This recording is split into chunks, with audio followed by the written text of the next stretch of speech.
ვაგზელებ ჩემს ავტორო გადაცემას ჩემო აფაზით.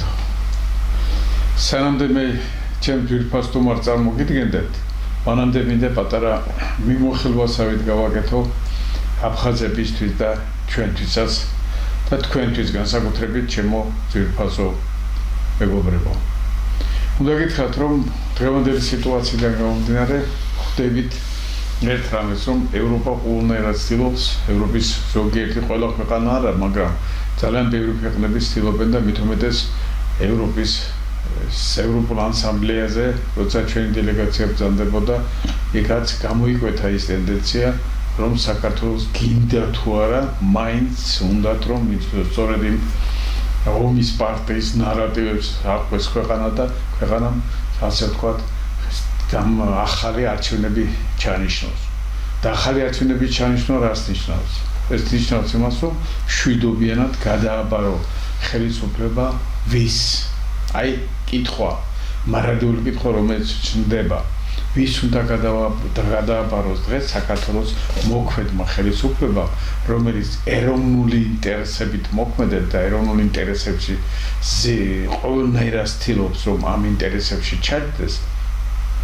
ამ დროს ვიღაცები გამოჩნდნენ, რა უნდათ გაუგებარია, რისთვის იბრძვიან გაუგებარია ერთადერთი ძალაუფლების ხელში ჩასაგდება. მიუხედავად იმისა, რომ აი ესეთი კოლექტიური ნაციონალური მოძრაობა და მათი სატელიტები უკვე მილევად რეჟიმში არიან საქართველოში, დიახ, ამას მინდა მე განსაკუთრებით გაუსვა ხაზი. მილევად რეჟიმში არიან ისინი და მაინც ცდილობენ, რომ ასე იგი ხავს რაღაცა წყალწარღებული ხავს გამოიკიდონ და საქართველოში ისევ და ისევ არიონ სიტუაცია, ჩამოშალონ ეკონომიკა, ქვეყანა კოლაფსის პირას მიიყვანონ. ეს არ გამოუვათ მათ, იმიტომ რომ მათ ავიწყდებათ ერთი რამე, რომ 1.200.000 ვართ ჩვენ. ის ვინც გამოჩნდა უშუალოდ არჩევნებზე, მაგრამ იმის იქით კიდევ ბევრი ვართ, იმიტომ რომ ჩვენ დიდი გამოცდილება გვაქვს, ჩვენ ძალიან ბევრი ისტორიულ ქარტეხილებში გამოვლილი ვარ და ჩვენ ძალიან კარგად გვეხერხება და ვიცით ვინ არის მტერი, ვინ არის მოყარე და როგორ დავხვდეთ მტერს და როგორ დავხვდეთ მოყარეს. და რასაც დღეს აკეთებს ის ევროპული საბჭო, თუ ევროპული კავშირი, თუ რაც გინდათ ის დავარქვათ, ეს არის შინაურ საქმეებში, საქართველოს შინაურ საქმეებში, ანუ სუვერენული სახელმწიფო შინაურ საქმეებში ჩარევა, თანაც აშკარა ჩარევა და ამ აშკარა ჩარევას კიდევ ჩვენ არავის არ დაუთმობ და მე დარწმუნებული ვარ, რომ ჩვენი მთავრობა, რომელიც ჩვენ ავირჩიეთ, რომელსაც ჩვენ მანდატი მივეცით, პრეზიდენტი, რომელიც მე ავირჩიე და მანდატი მივეცი, მე ვიცი ერთი რამე, რომ ისინი უკან არ დაიხევენ. უკან არ დაიხევენ რისთვის, რომ ქვეყანაში იყოს სიმშვიდე, ქვეყანაში იყოს სტაბილურობა და ქვეყანაში იყოს ეკონომიკური განვითარება და ზრდა. აი ამისთვის გვინდა ჩვენ ხალხის ცხოვრების დონე ავამახოთ და რაც შეიძლება თქვენ წარმოიდგინეთ, რომ ეს სადღაც 12 წელიწადში რამდენად არის გაზრდილი საქართველოს ეკონომიკა. ესე იგი 28 მილიარდიდან 94 მილიარდამდე გაიზარდა საქართველოს ეკონომიკა. ახლა ეს ხომ არ არის ისე შემთხვევითი და თუნდაც ახლა ის რომ ჩვენ უკვე ემირატებიდან რომ 6 მილიარდი ან ინვესტიცია ჩაიდება საქართველოში, ესეც რამდენს ნიშნავს და ამას ძალიან ბევრი ისე სკეპტიკურად უყურებენ და ამ დროს ეს ყველაფერი არის რეალობა. და ეს კიდევ 1.9% ზრდას გამოიწვევს საქართველოს ეკონომიკას. აი თქვენ წარმოიდგინეთ ზუსტად აი ამასთან დაკავშირებით ესე იგი რამდენი პრობლემები გვაქვს ჩვენ იმისათვის რომ ხალხმა უკეთესად იცხოვროს და უფრო ამოისონ თქოს ადამიანმა, ქართველმა ხალხმა და ჩვენი შიდა პროდუქტი, რომელსაც ჩვენ ახლა $12,000 ვეცეთ ერთ მოსახლეზე, სადღაც ესე იგი 4 წლის შემდეგ, 2028 წლის შემდეგ სადღაც მე ჩემი გათვლებით, როგორც ეკონომისტის გათვლებით, მე მგონი $15,000-მდე მაინც ავა, $14,000-15,000-მდე და ეს კიდევ არის უკვე განვითარებული ქვეყნების დონე. დღეს მე ჩვენთან მოვიწვიე სტუმრად, ჩვენთან უპროფესორად დიმიტრი კოსტაროვი, რუსი ეროვნების სამეთაობა აქ ცხოვრობს და საქართველოში დაბადებული და გაზრდილი პიროვნება. ბატონი დიმიტრი გახავთ თქვენ ისეთი მოკართული, რომელსაც თქვენ გაიგებთ ახლა მის საუბარში, რომელიც რუსია ეროვნებით, მაგრამ ის არის ქართველი თავისი მენტალიტეტით და თავისი შინაგანი რწმენით. თუმცა მისთვის რუსეთიც სამშობლოა, მაგრამ საქართველო არის მისთვის უპირველესი სამშობლო.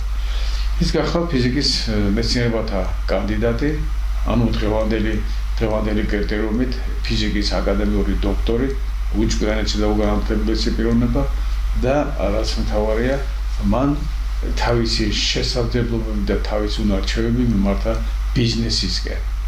და ის უკვე დღეს არის ძალიან საკმაოდ ცნობილი ბიზნესმენი. და თქვენ წარმოიდგინეთ, ახლა რამ გამოიწვია ბატონ დიმიტრის მოწვევა ჩემ სტუდიაში დღეს. ახლა აფხაზური ფორმატი აქვს ჩვენს გადაცემას, მაგრამ მან ძალიან კარგად იცის და მას აქვს შესწავლილი სწორედ როგორ უნდა განვითარდეს სოფლის მეურნეობა საქართველოში. მან ძალიან კარგად იცის რა ხდება აფხაზეთში და რისი განვითარება შეიძლება. მან ძალიან კარგად იცის რომ დღეს აუცილებლად საჭიროა ჩვენნაირად მცირე ეკონომიკის მქონე ქვეყანამ უნდა ეძებოს ახალი ბაზრები. ახალი ბაზრის მოძებნა არც ადვილია. ბაზრები დაყოფილია, ხო? განვითარებული ქვეყნების ბაზრები, განვითარებადი ქვეყნების ბაზრები, მესამე სამყაროს ქვეყნის ბაზრები. ნებისმიერ ბაზარში კონკურენციას რო გაუძლო, ამისათვის აუცილებლად კონკურენტუნარიანი პროდუქცია უნდა აწარმოო. მე რამდენი კონკურენტუნარიანი პროდუქცია შეიძლება აწარმოო და შეიძლება დღეს გაიტანო. და როდესაც ჩვენ მე და ბატონმა დიმიტრმა წინასწარ ვისაუბრეთ პრივატულ საუბარში, გქონდა ჩვენ იმ თემაზე მსჯელობა, რომ ესე სად თავდება და სად იწყება დაუშვათ ესე იგი საბაზრო მოთხოვნები ესე იგი ჩვენი ქვეყნისათვის. ანუ საქართველოს სად უნდა ეძებოს ბაზარი. კი ბატონო, ყველგან შეუძლია მას ბაზარი ეძებოს. იგივე თუნდაც იგივე ამერიკის შეერთებული შტატებიდან დაწყებული, ჩინეთით დამტავრებული და აზიის ქვეყნებით და ცენტრალური აზიის თუ ახლო აღმოსავლეთის და ყველგან ეძებოს, მაგრამ ჩვენ ამდენი საშუალება საქართველოს ნამდვილად არ გააჩნიათ. რატო? ამას ჩვენ თვითონ ამ ჩვენ საუბარში დარწმუნდებით და გეტყვით. იმიტომ რომ საქართველოს აგრარული ქვეყანა იყო ოდითგანვე, საქართველოში სოფელი იყო საქართველოს პანაცეა, სოფელმა გადაარჩინა და სოფელი გადაარჩენდა ხოლმე ყოველთვის საქართველოს და ამ სოფელში აუცილებლად ესე იგი სოფლის მეურნეობა უნდა იყოს განვითარებული. აგერ ბატონ დიმიტრი მასეთი რაღაცა მითხრა, ახლა ჩვენსაც ცნობილია, რომ დაახლოებით 60% მთლიანი შიდა პროდუქტის 60% იწარმოებოდა სოფლის მეურნეობაში საბჭოთა პერიოდში საქართველოში. ახლა დღეს ამდენი წარმოება არ გაინტერესებს 7-8%. ანუ ისე ხდება, რომ ესე იგი სოფლის მეურნეობა საერთოდ ჩამორჩა. დღეს არის სადღაც წლიურად 2.5 მილიარდი დოლარის პროდუქცია ყოველ შემთხვევაში აქამდე ასე იყო და ახლა მე იმედი მაქვს რომ უფრო გაიზრდება. და 2.5 მილიარდი როდესაც პოტენცია არსებობს, მისი გაზრდის პოტენციალი არსებობს 10 ჯერ და უფრო მეტად. ზუსტად ამის შესახებაც ბატონმა დიმიტრი მე მომიყვა. ბატონო დიმიტრი, მოგესალმებით, დიდი მადლობა რომ მოგზავნით ჩვენთან და ჩვენ ერთად ვისაუბრებთ დღეს იმ პრობლემებზე, რა პრობლემები ჩვენ გვაქვს და საერთოდ დგას ქვეყნის წინაშე. ჯერ ერთი ქვეყანა რო განვითარდეს, ამისათვის აუცილებელია მის ეკონომიკა განვითარდეს. ეკონომიკის განვითარების ერთ-ერთი უმთავრესი ბერკეტი ბიზნესია. აი თქვენ ბიზნესმენი ბრძანდებით. აი მე ძალიან მაინტერესებს ესე იგი ბიზნესის გარეშე რომ არ არის შესაძლებელი ესე იგი სუვერენული სახელმწიფოს ასე ვთქვათ თავისი ნიშა რომ მოძებნოს მსოფლიო ამხელა ვებერთელა სივრცეში მსოფლიოს სივრცეში მე დარწმუნებული ვარ რომ აქ უკვე ბიზნესმა თავისი სიტყვა უნდა თქვა. თქვენ როგორ გაქვთ ეს წარმოდგენილი, იმიტომ რომ საქართველოს უმამროი ბუნებრივი რესურსები საკმარისზე უფრო მეტი გააჩნია.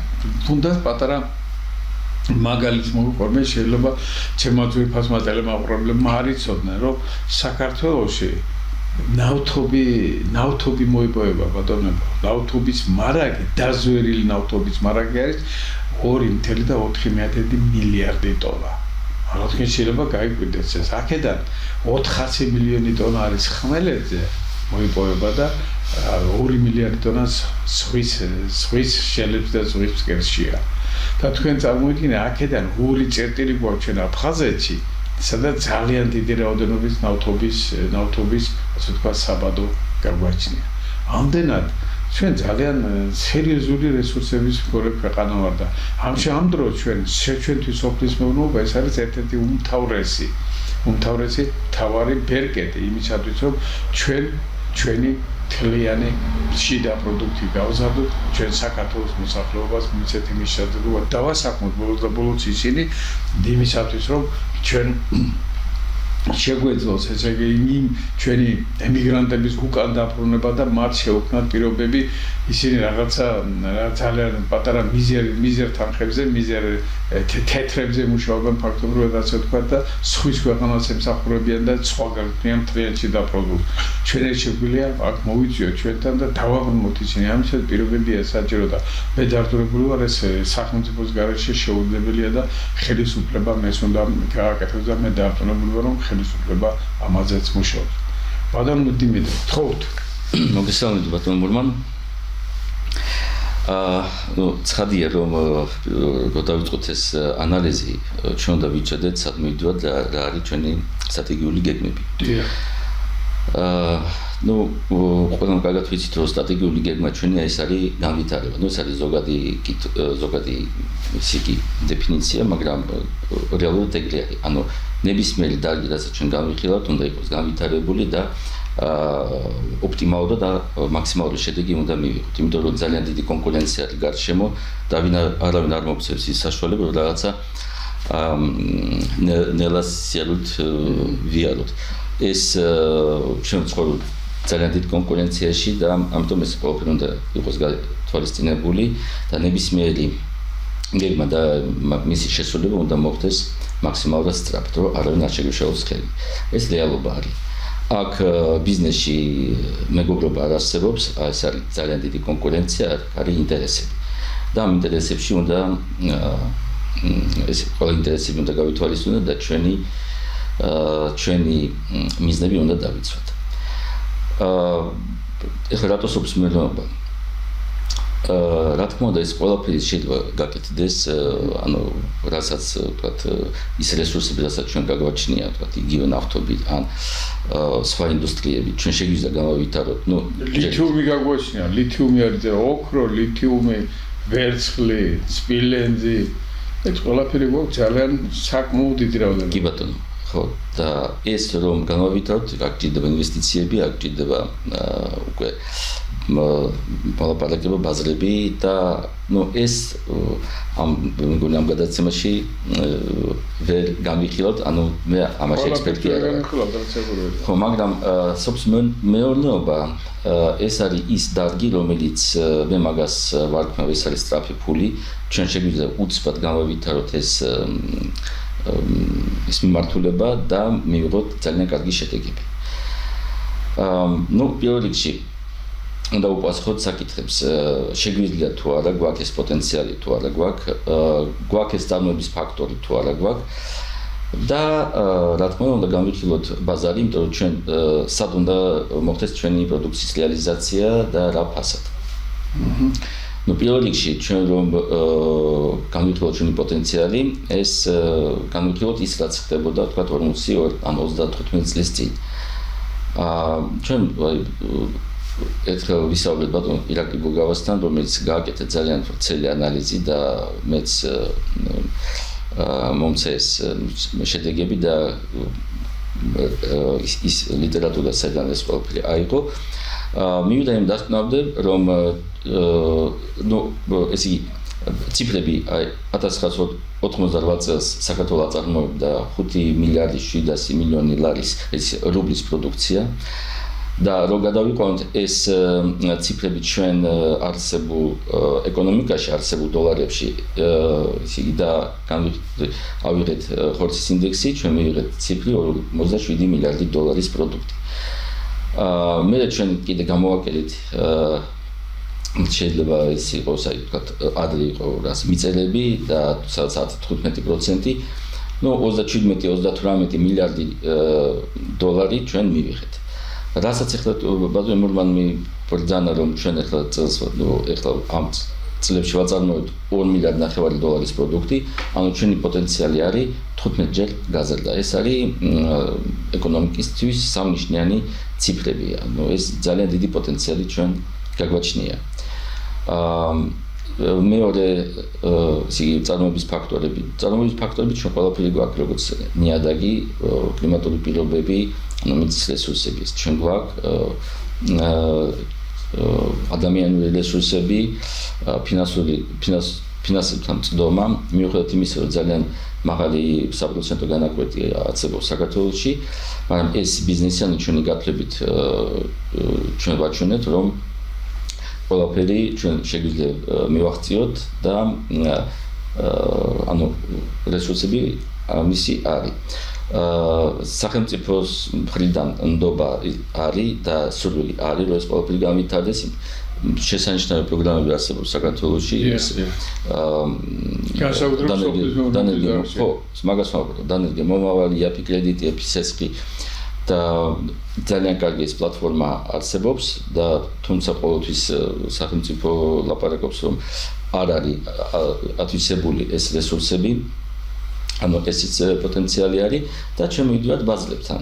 სად უნდა იყოს რეალიზებული ჩვენი პროდუქტი? აი, ამაში ვიდა მე კიდევ ჩაგეკითხო და ჩაგერიოთ ბატონო დიმიტრი. აი ბაზარი. ბაზარზე და ბაზრებიც ერთ-ერთი მთავარი პოსტულატია სოფლიოში ომები რომ ხდება ბატონებო. ანუ ბაზრის მოპოვებისათვისაც ხდება ომები. მარტო ტერიტორიებზე არ არის ლაპარაკი და რესურსებზე არ არის ლაპარაკი.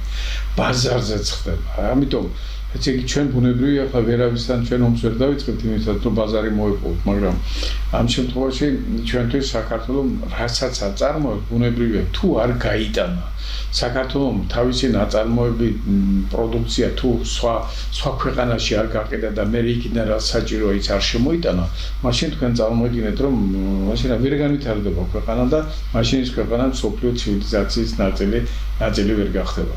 ამიტომ მე ვფიქრობ რომ ამ შემთხვევაში ჩვენ უკვე კონკრეტულად მივდივართ, აი ჩვენ ახლა უკვე აფხაზეთშიც გვინდა რომ თავისთავად ცხადია ჩვენი ფორმატი და ზუსტად ჩვენი მიზანი ის არის რომ ჩვენ აფხაზეთზე ისეთი კუთხით ისაუბრებს ბატონო დიმიტრი რომ აი მე რა კუთხითაც ჩვენ მანამდე არ ვისაუბრეთ, თუმცა მე შესავლის სახით გავაკეთებ კიდევ მას რა მდგომარეობა დღეს აფხაზეთში, მაგრამ თავარი რა არის?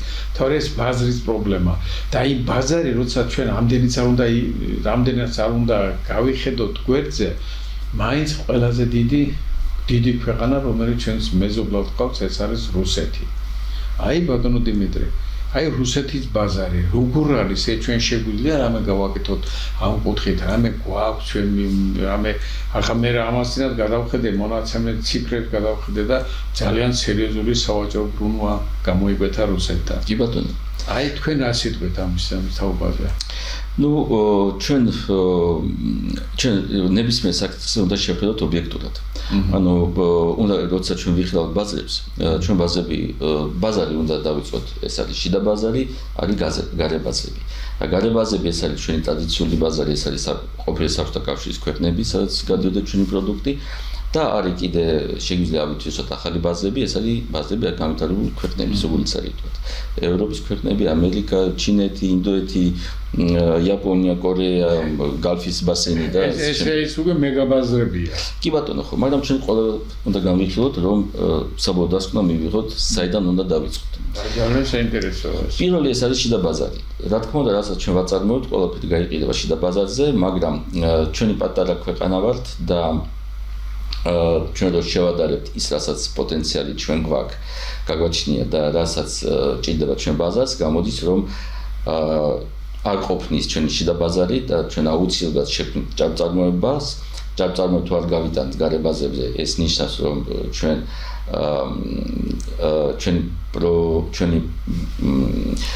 მწარმოებელი გაკოტრდება, იმიტომ რომ გაყიდის თავისი პროდუქტი და ამით დამთავრდება ყველაფერი. ამიტომ ნებისმიერ რჩევამდე, რასაც ჩვენ მივცემთ, რა უნდა აწარმოოთ და როგორ, უნდა განვიხილოთ, სად გაიყიდება ეს პროდუქტი.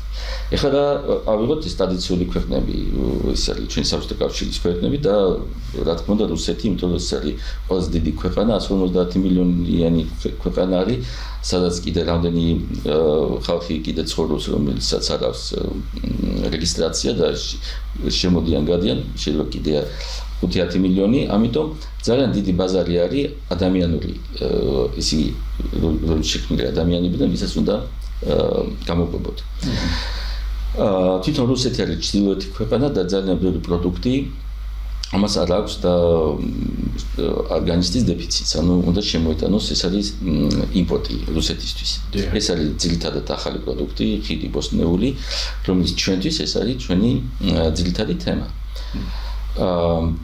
და რუსეთს ახლა ძალიან დიდი ის არ აქვს, ვთქვათ ეს მაგალითად რუსეთი თანახმარი რომ შეიწყოს ჩვენგან ეს კონვენციული პროდუქტი, სადაც არის მე რატომ მაგას ხაზს გასვმე, იმიტომ რომ ვთქვათ ჩვენ თუ გინდა შევიდეთ განვითარებულ ქვეყნებში, სადაც არის თვითონ თავიანთი პროდუქტის ჯანმრთელობა, მაგრამ არსებობს მოთხოვნა ორგანულ და ბიოპროდუქტზე, ამ პროდუქტით ჩვენ შეგვიძლია იმ ბაზებზე შევიდეთ, მაგრამ ჩვენ ამისთვის მზად არ ვართ, იმიტომ რომ სათანადო ცოდნა და პრაქტიკა ჩვენ არ გვაქვს, რომ ამ ჯერჯერობით არ გვაქვს, მაგრამ ეს ყველაფერი ჩვენ შეგვიძლია ვისწავლოთ და შევიყვანოთ ჩვენ პრაქტიკაში, მაგრამ არსებული პროდუქტი, რასაც ჩვენ ახლა გაგვაჩნია, ეს პირდაპირი გამოსავალი ჩვენთვის ეს არის ექსპორტი ჩვენ ტრადიციულ ბაზებზე. ეს არის ძირითადად რუსეთი. სადაც კიდევაც გადის ჩვენი პროდუქტი და ძალიან ბევრი გადის. ნუ მაგალითები შეგვიძლია მოვიყვანოთ, რომ ავიღოთ ისა ატამი, ვაშლატამი, მანდარინი. აქ არის ასობით ტონობით გადის პროდუქცია, მაგალითად მანდარინი 40,000 ტონა, ისა ვაშლი ხო უკვე ნახევარი სეზონი გავიდა და ზემეთი უკვე გადის 1000 ტონა, ისა ვაშლი და ვაშლატამი 40,000 ტონა. ამბავში როგორ ვართ ამ კუთხით? რა სხვა ქვეყნებიც ამარაგებენ თავისუფალ ცხადია სამხელო ქვეყანაა. სამწუხაროდ ჩვენი პოზიციები, რასაც ჩვენ გქონდა, ჩვენი პოზიციები დავკარგეთ. და როგორც აი რუსულ ენაზე იტყვიან святое место пусто не бывает, თუ ჩვენ გავდივართ ბაზლიდან, სხვა ვიღაცა შედის და იკავებს ჩვენი ადგილი. ეხლა ჩვენი კონკურენტები ვინ არის რუსეთის ბაზაზე? ნუ პირველ რიგში ეს არის თურქეთი, ეს არის ირანი, ეს არის სომხეთი, აზერბაიჯანი, უზბეკეთი, ყირგიზეთი, ტაჯიკეთი, ჩრდილოეთი აფრიკა, მთელი სამყარო. ემბარგო რუსეთში არის ევროპულ საქონელზე, მაგრამ ეს მაინც შემოდის პრიბალტიკის ქვეყნების მეშვეობით, მაგალითად ყველი, ღვინოები და ბევრი სხვა ექსკლუზიური პროდუქტი. ძალიან დიდი კონკურენცია არსებობს და ამიტომ ნუ ეხლა ჩვენ ნელ-ნელა მივიღოთ იმ საკითხზე, თქვა სახელმწიფოს როლი და უნდა იყოს. სახელმწიფოს როლი აქ არის ერთ-ერთი მნიშვნელოვანი. მაგრამ არის ჯერ მე მინუსებზე ვიტყვი და რაზე კი ბატონო, ეს უფრო გვაინტერესებს. ხო, იმიტომ რომ ჩვენ თუ მივიდეთ სწორ დასკვნამდე, უნდა ვიცოდეთ რა მოდელში ჩვენ ვიმუშაობთ.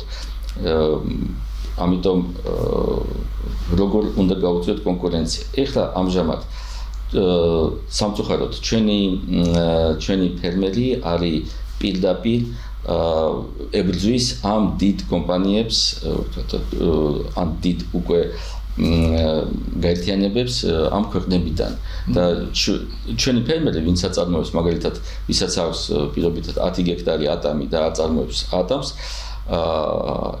რეალურად ბაზარზე ებრძვის აი ამ დიდ მოთამაშეებს. ეს ჩვენ აი ამ ბრძოლაში რა თქმა უნდა ვაგებთ, იმიტომ რომ პატარა ფერმერს არ აქვს წდომა პირდაპირ ქსელებთან, ანუ მიდის მოლაპარაკება სხვადასხვა გადამყიდველებთან და უკვე გადამყიდველ ინტერესში არ შედის ჩვენი ქვეყნის განვითარება და საერთოდ არ ფიქრობს სხვა ქვეყნებზე, ის ფიქრობს თავის მოგებაზე. პოლიტიკური სიტუაციაც ხომ არ ახდენს გავლენას ბატონო? არა, ეხლა არანაირი პოლიტიკური ის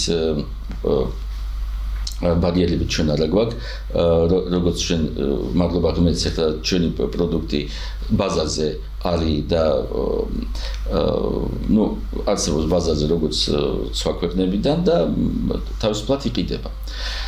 მაგრამ ჩვენ წვდომა არა გვაქვს ქსელებთან და ქსელში შესვლისთვის ჩვენ გვჭირდება გაერთიანება, ჩვენ გვჭირდება ლოგისტიკური ჯაჭვის აღდგენა და მარტო აი ამით ჩვენ შეგვიძლია თქვა ჩვენი სიტყვა და გავზადოთ ჩვენი რაოდენობრივად პროდუქციის წარმოება და ფლოდი შემოსავალი.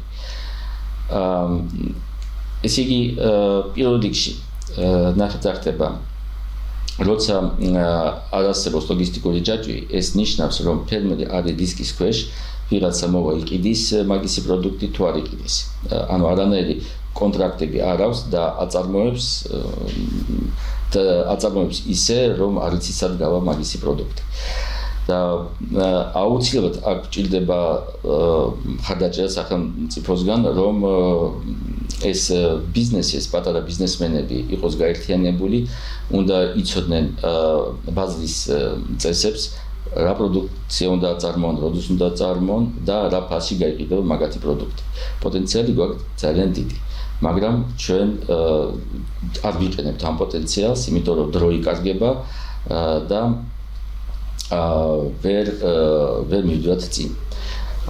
განვიხოთ აი დავიწყოთ ახლა მაგალითებით. ავიღოთ აფხაზეთი. ჩვენ აფხაზეთის საკითხი მე სანამდე თქვენ დაიწყებდით ბატონო დიმიტრი, ახლა მე აფხაზეთიდან ვარ და ჩვენი გადაცემის ფორმატი ზუსტად აფხაზეთს ეხება, ჩემო აფხაზეთო. და უნდა გითხრათ ბატონებო, რომ აფხაზეთის ეკონომიკა ძალიან საქართველოს მაშინდელი, საბჭოთა საქართველოს ეკონომიკაში ძალიან მნიშვნელოვან როლს თამაშობდა. მთლიანში და პროდუქტი დაახლოებით ჩვენი გათვლებით, სადღაც 20%-მდე იწარმოებდა აფხაზეთში. თქვენ წარმოიდგინეთ 20,000 ტონა მარტო ჩაის პროდუქცია იწარმოებოდა. ამის გარდა მანდარინი, ამის გარდა კიდევ სხვა პროდუქტები განსაკუთრებით ესე იგი ეთერზეთები, ესენის ყველაფერი ბოსნეული და ასე შემდეგ, ეს ისე განვითარებული ყოლა დღეს იმ პოტენციალთან რას გააჩნდა აფხაზეთ დღეს სად არის ეს? იმის არის 5-10%, 10%-ის ფარგლებში თუ არის. და მე რამდენადაც ვიცი, თუნდაც აფხაზეთში მოყვანილი მანდარინი და ციტრუსები განსაკუთრებით ეს ძალიან მაღალი რეიტინგით სარგებლობს, თუნდაც იგივე რუსეთის ბაზარზე. ბატონო დიმიტრი, იქნება მათზე შეგავამახვილოთ. ავიღოთ მანდარინი. ეს იგი ქსელში რასაც ჩვენ გავაკეთეთ ანალიზი. მაგალითად, ჩვენი მანდარინი ღირს უკვე დახლზე, სადაც 120-130 მანეთი და ამ დროს აფხაზეთის მანდარინი, ანუ ეს უკვე ბრენდი და დაიბრენდა პროდუქტი რუსეთის თაროზე, რუსეთში ფედერალური ცელების თაროზე და მაგისი ფასი არის, სადაც 200 მანეთზე ზევით. არის 240-260 მანეთი. ეს არის თითქმის $2, არა? მეტი. $2.50. $2.50. და ეს იგი მოსახლეობა კიდულობს ამას, იხდის ამდენ თანხას, იმიტომ რომ დაბრენდილი პროდუქტი არის და არის ამაში რწმენა, რომ ეს პროდუქტი მაგალითად ჯობს ვიდრე თურქული პროდუქტი. და რა არის საინტერესო, ამდენი აფხაზეთში მანდარინი არ არის და ძირითადად ამ ესე იგი ამ აფხაზეთის მანდარინის ქვეშ იყიდება ძირითადად თურქული მანდარინები და აი ეს უკვე აფიორა რასაც ხდება ბაზარზე, ეს მიდის ვიღაც ჯიბებში. რა უნდა მოხდეს? აქ უნდა იყოს დაბრენდილი უკვე ჩვენი ქართული პროდუქტი და იმიტომ რომ აფხაზეთი განიხილება როგორც საქართველო და აქ უნდა იყოს დაბრენდილი ქართული პროდუქტი, მაღალ ხარისხიანი პროდუქტი, იმიტომ რომ მოლოდინი, თქვათ აი ამ ჩვენს ტრადიციულ ბაზარზე არის ისეთი, რომ ქართული პროდუქტი ყველას ჯობს, როგორც ღვინო, როგორც ხილი ბოსნეული, რა თქმა უნდა, არის კიდევ, არის თქვათ უზბეკეთიდან კარგი პამიდორი, აზერბაიჯანიდან კარგი პამიდორი, მაგრამ ძირითადად როცა საუბარი არის საქართველოზე, საქართველო თავისი აი მთლიანობით თავისი პროდუქტებით არის პირველ ადგილზე, იმიტომ რომ ჩვენი ბუნება გვაძლევს საშუალება რომ ვილაპარაკოთ მრავალფეროვნებაზე და დიდ პროდუქტების პორტფოლიოზე. და ამ დროს ჩვენ როცა უკვე იქნება დაცვა, რეალური დაცვა, ვთქვათ, თაროზე ჩვენი ქართული პროდუქტის, რომ ეს იყოს მანდარინი, ქართული, რა თქმა უნდა, აფხაზეთი, როგორც შეიძლება იყოს, როგორც ქართული, აფხაზური პროდუქტი, აფხაზეთის პროდუქტი სოხუმიდან, როგორც ბრენდი.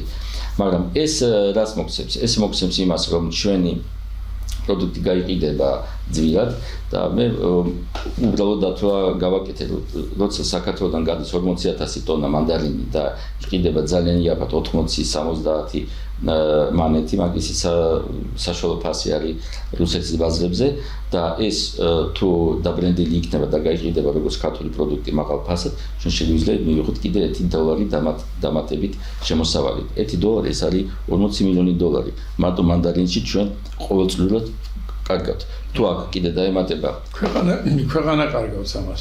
ქვეყანა კარგავს, ხო, მწარმოებელი კარგავს და მთელი ჯაჭვი კარგავს.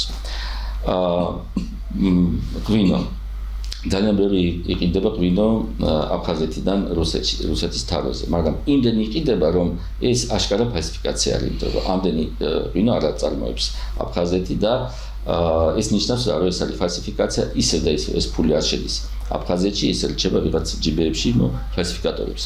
ისე და ისე ჭირდება ბრენდილება და ბრენდის დაცვა.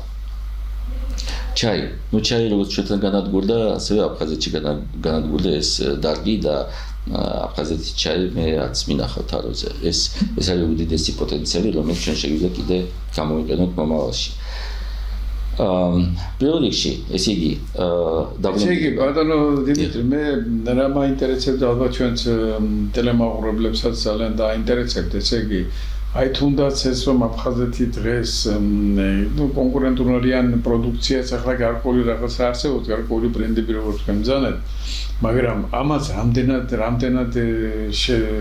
სერიოზული პოტენციალი გააჩნია ამ ბრენდების წარმოებას და რამდენად შესაძლებელია ეს საქართველოს გარეშე. მე ეს მაინტერესებდა საქართველოსთან ესე იგი ინტეგრაციის გარეშე და ინტეგრაცია ნიშნავს რომ ერთად ყოფნას გასაკვირველია. არ არსებობს, იმიტომ რომ ვიღაცა უნდა ლობირებდეს აფხაზეთის ინტერესი, ეს არის საქართველო, უნდა სხვა ლობი არ არსებობს. ეს აფხაზეთს დაიცავს მარტო საქართველო. იმიტომ ეს არის განყოფილი ნაწილი საქართველოს. ამიტომ ეს უნდა იყოს როგორც ერთი მუშტი ვდოვი მოქმედოთ გარე ბაზრებზე. სხვა ვარიანტი არ არსებობს. ეხლა კიდე რამე მეთქვა, რომ ეს სოფლმეურნეობის განვითარება და ეს არის მარტო ფულადი ნაკადი. ეს არის პროდუქტის შექმნა და პროდუქტი იქნება რეგიონში. ეს ქალაქში ასფალტზე არ მოდის, ხო, არაფერი. ეს არის რეგიონი. განსაკუთრებით სოფლმეურნეობის პროდუქცია. სოფლმეურნეობის პროდუქცია, ხო, ეს არის რეგიონი ჩვენი. და ნებისმიერ რა ვიცით, ეხლა აი თქვათ აი წინა თქვათ 50-60 წლის წინ დაიწყო ეს საქართველოს სოფლმეურნეობის პოტენციალის შესწავლა. შეიქმნა ძალიან ბევრი სამეცნიერო ინსტიტუტები, ორი უნივერსიტეტი იყო სოხუმის, თბილისის უნივერსიტეტი, სადაც იკვლევდა ჩვენი კლიმატური პირობები, რა სად მოდის და დაედო ძალიან ბევრი შრომა. ჩვენ ახლა ვიცით ობიექტურად ვიცით სად რა ხილი და ბოსნიური შეიძლება მოვიდეს უმაღლესი ხარისხის. რა უნდა ვაწარმოოთ და ქართლში, ქვემო ქართლში, აფხაზეთში, სამეგრელოში, გურიაში. ეს ინფორმაცია ჩვენ გაგვაჩნია. აფხაზეთი არის მაგისთვის ზედგამოჭრილი. იდეალური ხო, მშრალი სუპროდუქტის განმავლობაში შეგვიძლია აფხაზეთში მივიღოთ ეს პროდუქტი. იდეალური საინტერესო ადგილი ეს არის მშრალი სუბტროპიკი, სადაც ძალიან ბევრი კულტურა შეგვიძლია მოვიყვანოთ და იქნება უგემრიელესი და კონკურენციას გაუწევს ნებისმიერ სხვა პროდუქტს. თურქულ პროდუქტს, სხვა ირანულ პროდუქტს და ასე შემდეგ. ეს ნიშნავს აი ეს კონკურენცია, ეს არის რომ ჩვენ ერთი და იგივე პროდუქტი შეგვიძლია გავყიდოთ სხვადასხვა ფასში და ეს ყველა მოგება დარჩება ჩვენ ქვეყანაში. ანუ რეალურად ის ციფრები, რასაც ჩვენ გავაჟღერეთ 35-37 მილიარდი $, ეს არის აბსოლუტურად რეალური ციფრები, რასაც ჩვენ შეგვიძლია მივაღწიოთ. ეხლა რეგიონზე რა სიკეთე ეს არის მარტო ფულადი ნაკადი საქართველოში ანუ ნუ ჯეთი იგებს სახელმწიფო თვითონ იმიტომ რომ მარტო გადასახადი ანუ საშემოსავლო გადასახადი რაც მიიღებს სახელმწიფო ეს არის 20% კლიანტში და პროდუქცია ესე განო საქართველოს ეკონომიკას აძლიერებს ეს კი ავიღოთ თქვა 30-დან 20% ეს არის 6 მილიარდი დოლარი. 6 მილიარდი დოლარი წელიწადში იღებს სახელმწიფო ამ მარტო საშემოსავლო გადასახადიდან. მე თქვენ ნახეთ ეს რა მულტიპლიკაციული ეფექტი. მე ადამიანები დასაქმება რო ხდება, დეურბანიზაცია რო ხდება, ბატონო დიექტორი. დეურბანიზაცია მე ეს მიგრანტები რასაც ვინც გაიქცა საქართველოდან და ეძებს ტაქსისტებად მუშაობენ აი რუსოთარი на чужбине ხوارჯობია რომ დაბრუნდეს საქართველოს თავის სახლში და აი შექმნას ოჯახი რომ თქვენ წარმოგიდგენთ ქალი სადღაც მუშაობს კაცი რჩება აქ კაცი მიდის ქალი რჩება აქ ანუ უკვე ოჯახი არ არის და არ მიდის ჩვენი საგანძური რასაც ჩვენ გვაქვს ეს ტრადიციები და ეს სიყვარული და პატივისცემა უკვე ჩვენ კარგავთ ეს ოჯახური ტრადიციები რასაც ამ ტრადიციების გენერატორი იყო სოფელი სადაც სოფლიდან ეს არის ნაციის გენოფონდი რომელიც ახლა ჩვენ იშლება ეხლა თუ ჩვენ მე ყოველთვის ვამბობ ჩვენ გვინდა შევინარჩუნოთ საქართველოს პირველ რიგში უნდა გამავითაროთ რეგიონი სოფელი და მაშინ იქიდან უკვე წამოვა გენერაცია ახალი თაობების ჯანსაღი თაობის თავისი ტრადიციები და ყველაფერი ესე იგი ვითარდება სოფელი ვითარდება ჯანსაღი ოჯახი საიდანაც უკვე მოდის ის ელიტა რომელიც ქმნის და ეს არის გენერატორი ახალი იდეების და წინსვლის იდეები არიბადება სამწუხაროდ ქალაქში იდეები იბადება ამ ხალხი რომელიც ჯანსაღი ხალხი რომელიც მოდის რეგიონიდან ქალაქში და აძლიერებს უკვე მთელ ქვეყანას მე მინდა ძალიან ბევრი მაგალითები მოვიყვანო ჩემი ხელმძღვანელები ვინც იყვნენ მაგალითად ფიზიკის კათედრაზე ჩვენ მაგალითად ლევანი ბუიშვილი ეს თელავის რეგიონიდან იყო ადამიანი რომელიც ჩამოვიდა თბილისში და ისეთი სკოლა დაარსა ისეთი თეორია განვითარა რომელიც მარტო ჩვენ საქართველოში ვიცოდით როგორ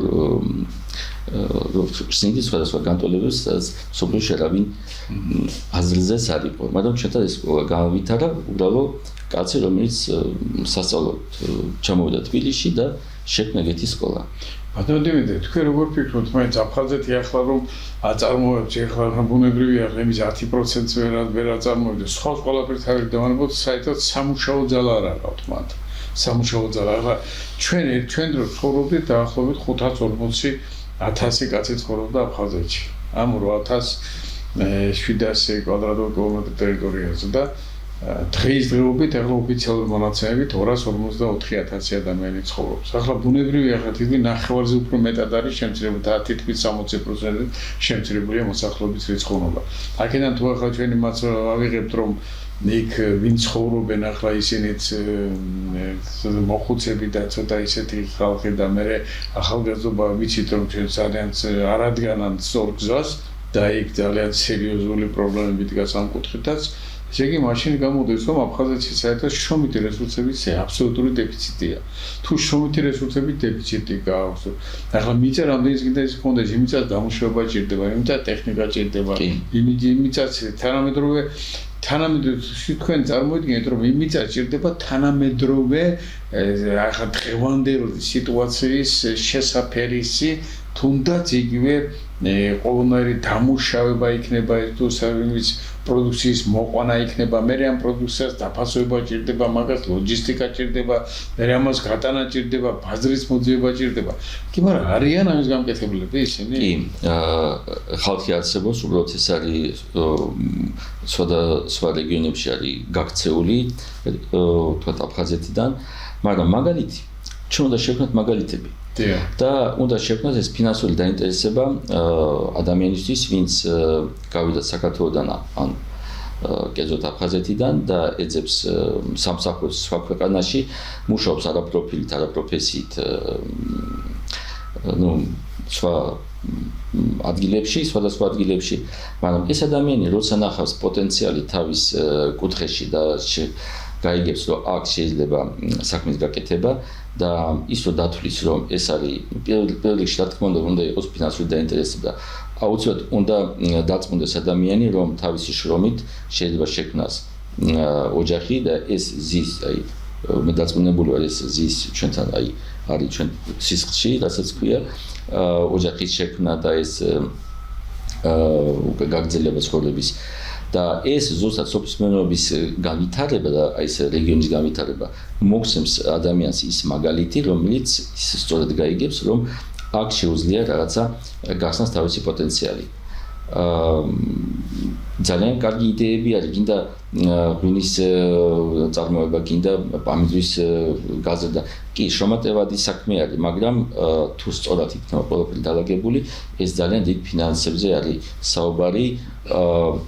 ეს იმას ნიშნავს, რომ ესე ეკონომიკა განვითარდება, ეს იმას ნიშნავს, რომ მოსახლეობის ცხოვრების დონე აიწევა.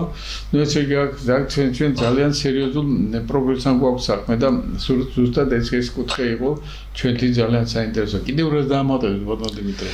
ნუ აქ უბრალოდ რადგან ჩვენ საუბრობთ კონკრეტულად, ჩვენ ზოგადად არ საუბრობთ. ეხლა ეს რაც შესავალი იყო ზოგადი, მაგრამ უკვე ჩვენ შეგვიძლია კონკრეტული მაგალითები მივაწოდოთ მოსახლეობას. აი მაგალითად ჩვენ ლაპარაკობთ ღვინოზე.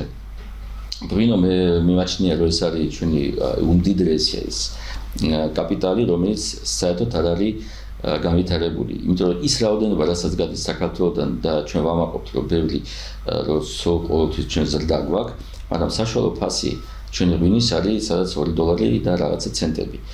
და ამ ფასში კიდე შედის ბოთლის ფასი, ეტიკეტის ფასი, საცობი და ასე შემდეგ. რის თქმა მინდა, რომ ის სითხე, რასაც საქართველოში ჩვენ ვაწარმოებთ, ღვინის სითხე, ეს იყიდება ძალიან იაფად. იმიტომ რომ ჩვენ არ ვიყენებთ ჩვენ პოტენციალს და ქართული ღვინო და ქართული წესით დამზადებული ღვინო არ უნდა გაიყიდოს როგორც ალკოჰოლური სასმელი, ეს არის წამალი. ადამიანი უნდა იცოდეს რა სიკეთეს მიიღებს, ვთქვათ 100 გრამი საფერავის დალევა დღეში, ეს რა სიკეთეა ჯანმრთელობისთვის და ჩვენ პოზიციონირება უნდა გავაკეთოთ ჩვენი პროდუქტების როგორც ჯანსაღი პროდუქტები. ეს არ არის უბრალოდ ლამაზი შეფუთული პროდუქტი. ეს არის წამალი და წამლის რეალიზაცია სხვანაირად ხდება. ანუ და როცა ბორჯომი იყიდებოდა მაღაზიაში, ახლა იყიდება მაგიდაზე, ესეც კარგი არ არის. ანუ ბორჯომს აქვს თავისი დატვირთვა და ბორჯომის ფასი უნდა იცოდეს ადამიანი, რომ რამდენი ბორჯომი უნდა დალიოს და როდის რასთან არ შეიძლება ეძახო მარტო პახმელიაზე დალიოს. ხო, ეს პახმელის წამალი არ არის ნამდვილად და ქართული ღვინო, ეხლა რომელიც იყიდება $2 და რაღაცა ცენტები, როგორც მე ვთქვი, რეალური ფასი მე მგონი რომ ერთი $10-15, $20 ფასი აი ქართული აი ჩვენი წესი დამზადებული ღვინო უნდა ღირდეს, იმიტომ რომ ეს არის წამალი. აქვს ძალიან ბევრი მაკროელემენტები, ფერმენტები, რომელიც სასარგებლო არის ჩვენი ორგანიზმისთვის. ისე უნდა ვისაუბროთ ნებისმიერ კულტურაზე, რომელიც არის მოყვანილი ნიადაგზე. ანუ პოზიციონირება ქართული პროდუქციის უნდა მოხდეს სხვანაირად. ჩვენ უნდა შევიდეთ ჭიდაობაში დიდ ქვეყნებთან, დიდ მოთამაშეებთან, იმიტომ რომ ჩვენ ყოველთვის წავაგებთ ამ ისე იგი ამ ბრძოლაში, კონკურენციაში. ამიტომ ჩვენი უნდა დავწოთ ჩვენი პლუსები და ამ პლუსებით უნდა ვისაუბროთ ბაზას. ეს არის ბრენდილება, ანუ ეს არის ჩვენი პროდუქტის ბრენდილება, არა მარტო სახელით, ბრენდილება ხდება თავისი შინაარსობრივად. რომ ჩვენ გვაქვს უნიკალური პროდუქტი და ამით უნდა ვისარგებლოთ. ვისარგებლოთ. აი, 100%-იანი ბრძანდებით ბატონ დიმიტრი, ძალიან სწორად თქვით და მე გეთანხმებით აბსოლუტურად. და ზუსტად მეც ახლა ჩემს კვლევებში შემიძლია ვთქვა რომ მეც ვიკვლევ ახლა ამას გარკვეული მიმართულებით მოგესალმებით როცა საერთოდ მეცნიერებაში თუ ხარ ეგ კვლევაც უნდა იყო და უნდა იკვლევ ხოლმე საკითხები და მართლაც ახლა ჩვენთვის ძალიან დიდი მნიშვნელოვანია სწორედ ჩვენ საქართველოს რას როგორ გამოვიყენებთ იმ პოტენციალს რომელიც ჩვენ გაგვაჩნია. აი თქვენ ძალიან სწორად ბრძანეთ რომ სოფლის მეურნეობაში ქონია ძალიან დიდი ქონია კი არა გვაქვს ძალიან დიდი პოტენციალი იმის გარდა ჩვენ გვაქვს სხვა ახლა ის ადვილი არ არის ახლა თუნდაც ის მე 2 მილიარდ 400 მილიონი ტონა ნავთობზე რო ესაუბრებოდით ბატონებო ზემოთ იმაზე არ არის საუბარი იმიტომ რომ იმას თავისი ძალიან დიდი ინვესტიციები ჭირდება და თანამედროვე ტექნოლოგიები ჭირდება და ახლა საქართველოს ნაირი ქვეყნისთვის ახლა შეიძლება ითქვას რომ ეს მაინც შეიძლება ძალიან ეკოლოგიურად არ იყოს ისეთი მომგებიანი, მაგრამ მე ერთი რამე შემიძლია გამოცხადო პირდაპირ ჩემოდიებასო ტელემოყურებლებო რომ მოვა იმისით რომ მე თქვი დრო რომ მოალის კარგა იღების თავა და მოვა იმის დრო როდესაც ჩვენ აუცილებლად მოგვიწევს აი იმ ნავთობის სარგებლობა და იმ სასარგებლო წიაღისეულის სარგებლობა იმ ბუნებრივი რესურსების სარგებლობა რომელიც საქართველოს გააჩნია მე ახლა მინდა რომ ერთი პატარა ბატონო დიმიტრი დიდი მადლობა ასეთი შინაარსენ და ასეთი ხმასაუბრისათვის და ჩვენ კიდევ მე მაქვს ამისი ჩვენ მე გადაცემების სიქს მომზადებ ჩვენი ძირფაზი ტელემოყურებლებისთვის რომელსაც საქართველოს ბუნებრივი რესურსებს ეხება და აქ მე ძალიან ცნობილი პიროვნება და მოვიჭიო და მე ჩვენ კიდევ თქვენ ალბათ კი არა გექნება წარმატებები თქვენ დარგში და მე ჩვენ ისევ მოგვიწევს მოსვლა და ისევ გარკვეულწილად იმ წარმატებებზე საუბარი რომელიც თქვენ გექნებათ და ეს არ არის მარტო თქვენი წარმატება ეს არის ჩვენი ქვეყნის წარმატება თქვენ წარმოდიეთ რუსი კაცი რუსული წარმოშობის კაცი რუსული გვარის კაცი როგორი ქართულით საუბრობს როგორ ვიხსნის როგორ გვეუბნება რომ ქვეყნის უკეთესი მომავლისთვის როგორ ფიქრობს აი ეს არის ისეთ აი ახლა ჩვენ ამიტომ არის ჩვენ ტოლერანტი ერი ვარ ტოლერანტული მინდი ასე ვთქვათ პროცესების მიმდევარი ქვეყანა ვარ და ჩვენ არასდროს არ შეგვიძლია სტუმარ მასმინებლობა და მე მგონი სტუმარი კი არა პირიქით ბატონი დიმიტრი არის საქართველოს მოქალაქე და საქართველოს შვილია ის სხვანაირ არის ახლა ასეთი ქართულით ნამდვილად ვერ ისაუბრებდა და ამ პრობლემებს ის ნამდვილად ვერ წარმოხონდა და ვერ ისაუბრებდა ამ პრობლემებზე მე მინდა ერთი პატარა ბატონო დიმიტრი პატარა იმ სიტუაციაზე მინდა ვისაუბრო დღეს აფხაზეთში ხდება რამდენიმე თეორი რამდენიმე სიტყვით თუნდაც ის რომ ახლა მე გვიშენ წავად ასეთ ინფორმაციას რომ ესე გაიფისენ მთელი ასე ვთქვათ რიწის თანამშრომლები გაიფისენ რიცა ეს არის სავიზიტო ბარათი აფხაზეთისთვის იქ როდესაც ადრიან ადამიანი არის თქვენ წარმოიდგინეთ იქ არის ცისფერი ტბა არის მე იქ არის რიწის ტბა იმის რიწის მისევით არის მუდმივი ასე ვთქვათ თოვლი მუდმივი გამყინვარება იქ და თქვენ წარმოიდგინეთ რომ ეს არის უნიკალური ადგილი მსოფლიოში ერთ-ერთი უნიკალური ადგილი მსოფლიოში და იქ მოდგა გაიფიცენ თანამშრომლები რატომ გადააკეტეს გზები და მთელი პროცესები წავიდა იქ რატომ ხელფას ვერ ურიგებენ იმ ადამიანებს ხელფას ვერ ურიგებენ ასე თქვენ წარმოიდგინეთ რომ უკვე ფაქტობრივად აფხაზეთი უკვე ეკონომიკური კოლაფსის წინაშე დგას ეს იმას ნიშნავს რომ განსაკუთრებით იცით რომ როგორი დეფიციტია ენერგო რესურსების თვალსაზრისით და განსაკუთრებით ელექტროენერგიის თვალსაზრისით რომელიც ესე იგი როდესაც ენერგეთში უკვე იმდენს ვერ იძლევა რამდენსაც სიმდომ ძალიან მინიმუმზე უფრო დაბალ დონეზე დაეცა წყლის დონე ენერგიის ასე ვთქვათ აუზში და თქვენ წარმოიდგინეთ ეს იძლევა იმის საშუალებას რომ აფხაზეთის არ მიეწოდოს ელექტროენერგია და აფხაზეთი უკვე დეფიციტურ ელექტროენერგიაზე არის გადასული და ისინი გრაფიკის მიხედვით ღებულობენ. ეს იმას ნიშნავს რომ მეკაური მოსახლეობა ძალიან ცუდ რეჟი არის. ერთადერთი გამოსავალი ახლა ის მე არც პროპაგანდული თვალსაზრისით ამბობ და არც კიდევ რაღაცა ნიშნის მოგებით არ მინდა ეს უთხრა ჩვენს აფხაზებს და აფხაზ მოსახლეობას უბრალოდ მე ვიცი რომ ისინი უყურებენ ხოლმე ჩვენს გადაცემებს და მე მინდა მათ უთხრა პირდაპირ რომ იცით რა აი თქვენი ხსნა ჩვენს იქით ტკბილისის მარია ჩემოძირფასო აფხაზებო იმიტომ რომ ჩვენ ერთად უნდა ვაშევოთ ის აფხაზეთი და ერთად უნდა ვიყოთ თორა იცით შეიძლება იქ ყველაფერი ხვალ უკვე ძალიან გვიანი იყოს ამიტომ დგება ამით რომ ჩვენ ქართველები მზათა ვართ მიტევებისთვის ჩვენ ქართველები მე შემიძლია ეს თქვა რომ ჩვენ სხვა გზა არ არსებობს უბრალოდ ჩვენ ღვთიური წესის ღვთისშვილები ვართ ჩვენ და ჩვენ ქრისტიანები ვართ და ჩვენ აუცილებლად უნდა მივუტევოთ ერთმანეთს მე ერთი რამეც ძალიან მაკვირვებს და სოციალურ ქსელში ძალიან ხშირად ვცელდება ასეთი რაღაცა, რომ რაღაცა ძალიან ხშირად ახსენებენ რაღაცა მუსულმანური სარწმუნოების ნიშნები შეინიშნება აფხაზეთში.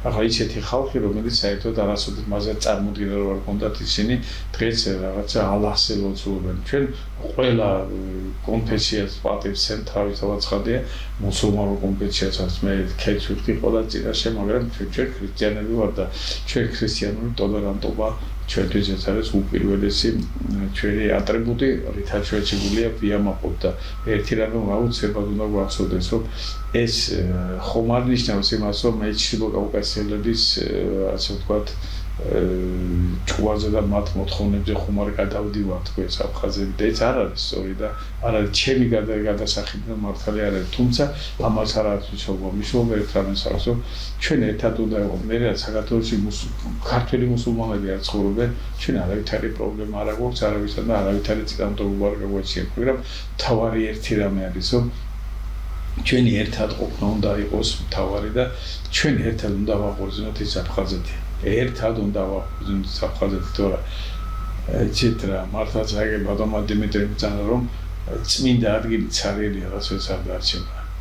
და დღეს მსოფლიოში იმხელა მიგრაციული პროცესები მიდის და მიგრაციული კრიზისები წინაშე დგას და ახლა ხო ხედავთ ჩვენ ამერიკაში რა ხდება და აი ტრამპის მოსვლის შემდეგ რამდენი დეპორტაციებზე მიდის და ასეთი ხალხი მე ერთშენია დღეს ეს საქართველოს იმდენი აღმოსება რომ მე ჩვენ თუნ გაგვიჭირდება მათთან ასე ვთქვათ ასეთ კრიზისთან გამგვარება. აქედან გამომდინარე მე მინდა ჩემს აფხაზს და დევს ურჩიო რომ ჩვენი ერთად ყოფნისთვის ცოტა დრო გრჩება, ჩვენ უნდა ვიჩქაროთ ნელა. იმისათვის რომ ვიყოთ ერთად და ჩვენ ერთმანეთს ჩავჭიდოთ ხელი და აფხაზეთი გავუხადოთ საქართველოს განუყოფელი ნაწილი და აფხაზეთი ავაღორძინოთ ისეთნაირად, რომ ყველას მოუნდეს აფხაზეთში ცხოვრება. მე ამაში დარწმუნებული ვარ, ამისი დრო მოვა, აუცილებლად მოვა ამისი დრო და თუნდაც იგივე ის დახურული საბადოების გაიხსნება და ისიც ხალხი სამსახურში ჩადგება თავი დროზე. მაგრამ დღეს ჩვენ ამისთვის ძალიან გვჭირდება მენტალური მომზადება და შინაგანად უნდა მოემზადოთ ჩვენ იმისათვის, რომ ჩვენ ვართ ერთი ქვეყნის შვილები და ერთი დიადე მიზანი გვამოწრავებთ და ეს მიზანი არის ჩვენი ხალხების კეთილდღეობა და ჩვენ უნდა გავუფრთხილდეთ ერთმანეთს. დიდი მადლობა დიმიტრი ასეთი საინტერესო საუბრისათვის და ეს ის თემა, რომელიც ჩვენ დღეს დავიწყეთ და მე დარწმუნებული ვარ, ჩვენ კიდევ ერთხელ მოგვიწევს ამ თემაზე საუბარი, როდესაც თქვენ უკვე კონკრეტულ შედეგები გექნებათ იმ შედეგებზე, იმიტომ რომ ჩვენ რაც კითხვის ნიშნის ქვეშ დავსვით ჩვენ დღეს, მე დარწმუნებული ვარ, რომ ამის გადაწყვეტის გზებიც არსებობს და ეს თქვენ კარგად გაქვთ გააზრებული და მე დარწმუნებული ვარ, რომ თუ საჭირო არის სახელმწიფო ჩვენ დაგვიდგება გვერდში და სახელმწიფოც უკან არ დაიხევს ასეთი კარგი ინიციატივისა და ასეთი კარგი ასე ვთქვათ საკითხებიც ძალიან კარგად და ლამაზად რომ გავატაროთ და ბოლომდე და ეს ყველაფერი ეს ყველა ჩვენი რესურსი სოფლის მეურნეობის იქნება თუ სხვა ჩავაყენოთ ქვეყნის განვითარების სამსახურში. დიდი მადლობა. დიდი მადლობა, კარგად ბრძანდებოდით ვიფოსტერენ მოხდება.